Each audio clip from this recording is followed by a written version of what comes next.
السلام علیکم ورحمۃ اللہ وبرکاتہ۔ آج کے خطبے کا عنوان ہے کائنات کی تمام قسم کی عبادات صرف اللہ کے لیے ہیں۔ الحمدللہ والصلاۃ والسلام علی رسول اللہ۔ اما بعد، یقیناً تمام تعریفیں اللہ عز و جل کے لیے ہیں۔ ہم اسی کی تعریف بیان کرتے ہوئے اسی سے مدد کے طلبگار ہیں اور اپنے گناہوں کی بخشش بھی مانگتے ہیں اور نفسانیوں برے اعمال کے شر سے اسی کی پناہ چاہتے ہیں۔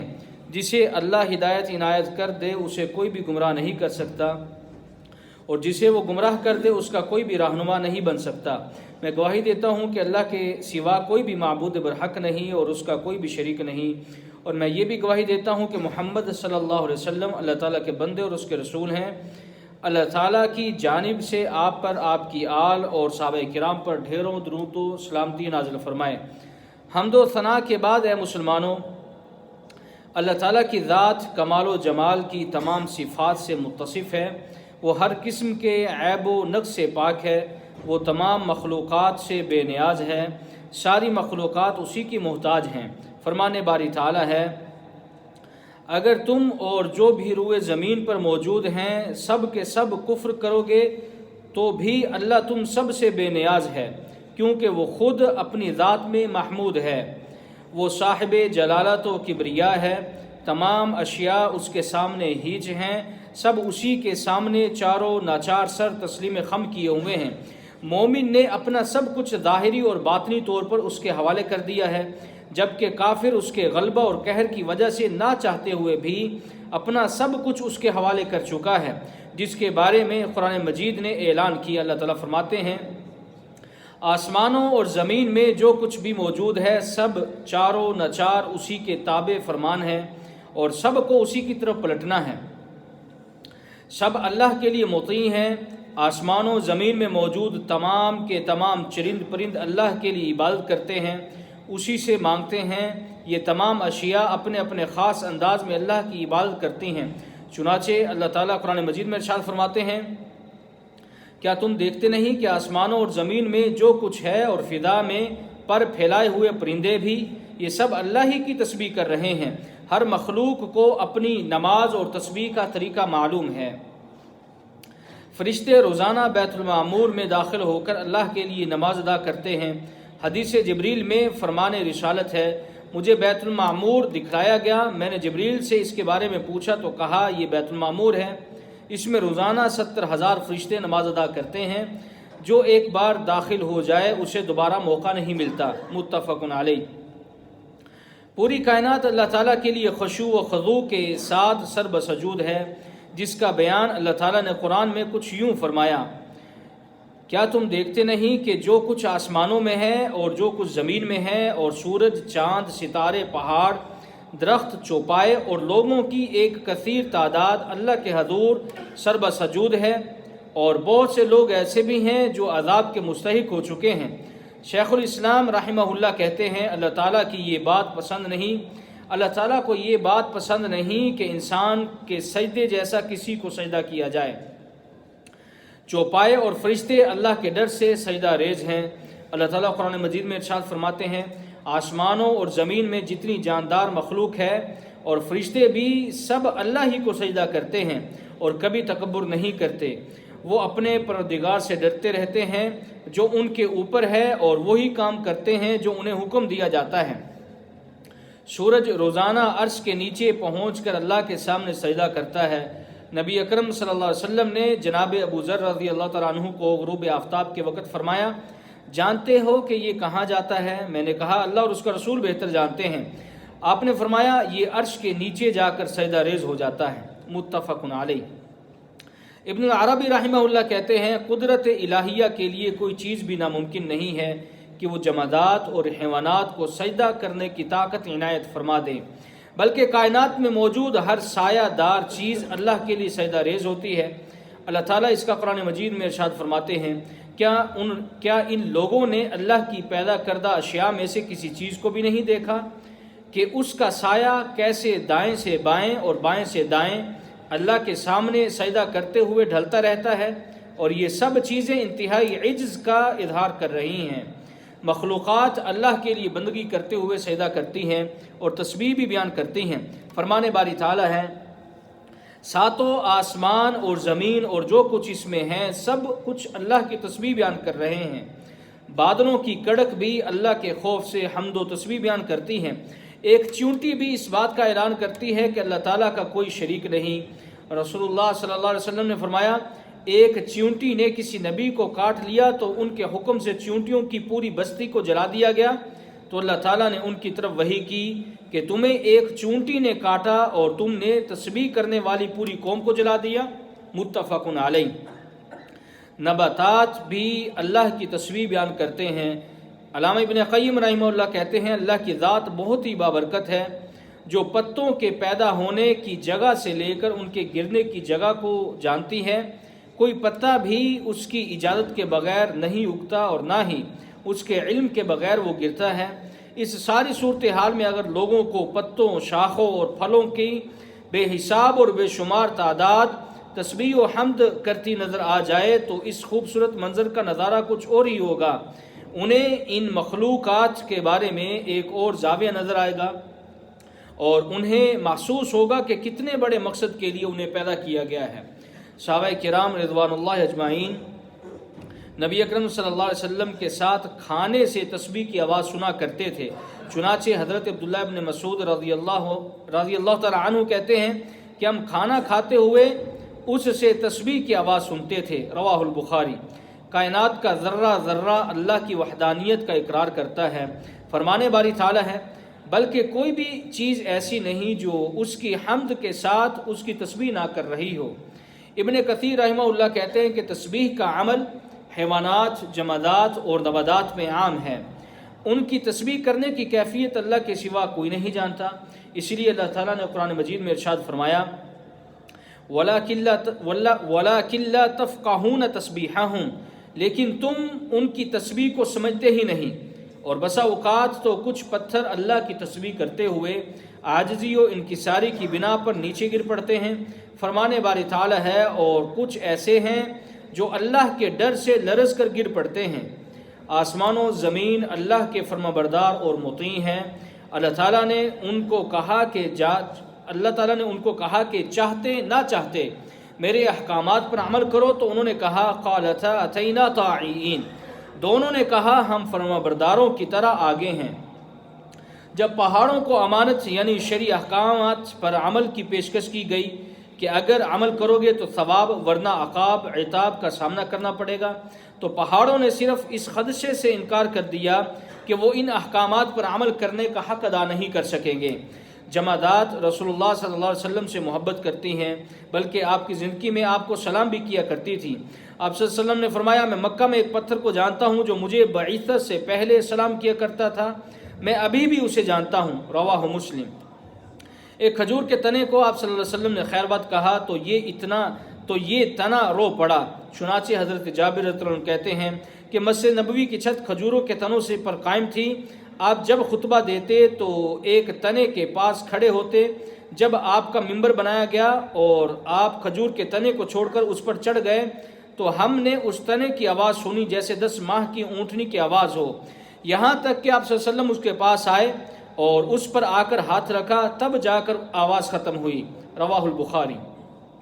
امام حسن بصری رحمہ اللہ کہتے ہیں، کہا کرتے تھے، مسلمانوں ایک لکڑی رسول اللہ صلی اللہ علیہ وسلم کی رفاقت کے لیے رو پڑی، تمہیں اس سے بھی زیادہ رفاقت رسول کا شوق ہونا چاہیے۔ غلو سے دور اور سنت کے دائرے میں رہ کر نبی اکرم صلی اللہ علیہ وسلم کی اتباع کرنا آپ سے سچی محبت کی علامت ہے۔ آپ صلی اللہ علیہ وسلم اور اکابر صحابہ کی وجہ سے پتھر بھی حرکت میں آ جاتے تھے۔ حضرت ابو ہریرہ رضی اللہ عنہ کہتے ہیں کہ رسول اللہ صلی اللہ علیہ وسلم مکہ کی حرا پہاڑی پر تھے، آپ کے ساتھ ابو بکر، عمر، عثمان، علی، طلحہ اور زبیر رضوان اللہ اجمعین پہ تھے۔ چنانچہ پتھر نے حرکت کی۔ آپ صلی اللہ علیہ وسلم نے فرمایا، سکون کرو، تمہارے اوپر اس وقت نبی ہے یا صدیق یا پھر شہید ہے۔ رواہ مسلم۔ بلکہ پورا پہاڑ ہی نبی اکرم صلی اللہ علیہ وسلم اور چاروں صحابہ کرام کی وجہ سے لرز اٹھا۔ چنانچہ انس رضی اللہ عنہ کہتے ہیں کہ رسول اللہ صلی اللہ علیہ وسلم احد پہاڑ پر چڑھے اور آپ کے ساتھ ابو بکر، عمر، عثمان رضوان اللہ اجمعین بھی تھے۔ احد پہاڑ لرزنے لگا، آپ نے اپنے قدم مبارک سے اس پر ضرب لگائی اور فرمایا احد سکون کرو، تمہارے اوپر نبی یا صدیق یا 2 شہید ہیں، رواہ البخاری۔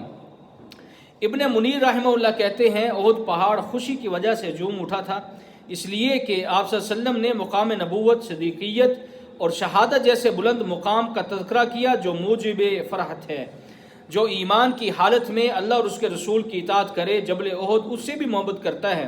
آپ صلی اللہ علیہ وسلم نے فرمایا احد پہاڑ ایسا پہاڑ ہے جو ہم سے محبت کرتا ہے اور ہم اس سے محبت کرتے ہیں، رواہ البخاری۔ امام نووی رحمہ اللہ کہتے ہیں احد پہاڑ ہم سے حقیقی طور پر محبت کرتا ہے، اللہ تعالیٰ نے اسے محبت کی خاصیت سے نوازا ہے۔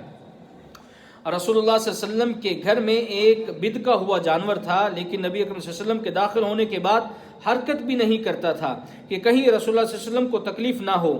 چنانچہ اما عائشہ رضی اللہ تعالیٰ عنہ کہتی ہیں کہ رسول اللہ صلی اللہ علیہ وسلم کے گھر ایک بدکا ہوا جانور تھا، جب آپ صلی اللہ علیہ وسلم گھر سے باہر تشریف لے جاتے تو وہ خوب اچھلتا کودتا ادھر ادھر بھاگتا، لیکن جیسے ہی رسول اللہ صلی اللہ علیہ وسلم گھر میں داخل ہوتے تو پرسکون ہو کر بیٹھ جاتا، حرکت نہ کرتا کہ کہیں آپ صلی اللہ علیہ وسلم کو گھر میں موجودگی کے دوران تکلیف نہ ہو۔ تمام مخلوقات میں سے نافرمان جن و انس کے علاوہ سب جانتے ہیں کہ محمد صلی اللہ علیہ وسلم اللہ کے رسول ہیں۔ جناب جابر رضی اللہ عنہ کہتے ہیں کہ ہم رسول اللہ صلی اللہ علیہ وسلم کے ہمراہ سفر سے واپس مدینہ لوٹے، جب ہم نے بنی نجار کے ایک باغ کے قریب سے گزرے تو وہاں ایک اونٹ تھا جو کسی کو بھی باغ میں داخل ہونے نہیں دیتا تھا اور اس پر حملہ آور ہو جاتا تھا۔ آپ صلی اللہ علیہ وسلم کو بتلایا گیا، آپ باغ کے پاس تشریف لائے اور اونٹ کو آواز دی۔ اونٹ سنتے ہی اپنے ہونٹوں کو ڈھیلا کرتے ہوئے آپ کے سامنے آ کر بیٹھ گیا۔ آپ صلی اللہ علیہ وسلم نے فرمایا مجھے اس کی نکیل پکڑاؤ۔ آپ نے اس سے نکیل ڈالی اور اس کے مالک کے ہاتھ میں تھما دی، اور پھر آپ نے فرمایا لوگوں کی طرف متوجہ ہو کر آسمان و زمین کی ہر چیز میرے بارے میں جانتی ہے کہ میں اللہ کا رسول ہوں، صرف جن و انس جن میں سے نافرمان لوگ نہیں جانتے، رواہ احمد۔ اور جس کا شمار علماء اسلام میں ہو اس کے بارے میں آسمان و زمین کی تمام مخلوقات حتیٰ کہ پانی میں موجود مچھلیاں بھی مغفرت کی دعا کرتی ہیں۔ آپ صلی اللہ علیہ وسلم نے فرمایا بے شک ایک عالم کے لیے آسمان و زمین میں موجود اشیاء مغفرت کی دعا کرتی ہیں حتیٰ کہ پانی کے اندر مچھلیاں بھی، رواہ ابو داود۔ غرقت کا درخت مومنین کی مدد کرے گا، فرمان رسالت ہے تمام یہود سے لڑائی ہوگی۔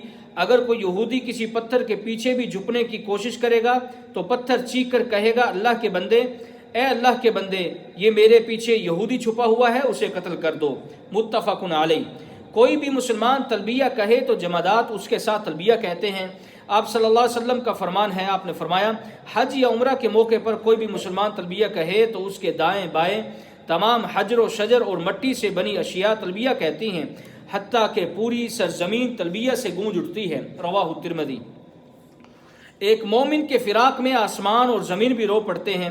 قوم فرعون کے بارے میں اللہ تعالیٰ نے فرمایا پھر نہ آسمان ان پر رویا اور نہ زمین، اور نہ ہی انہیں کچھ مہلت دی گئی۔ حضرت عبداللہ ابن عباس رضی اللہ عنہما کہتے ہیں جب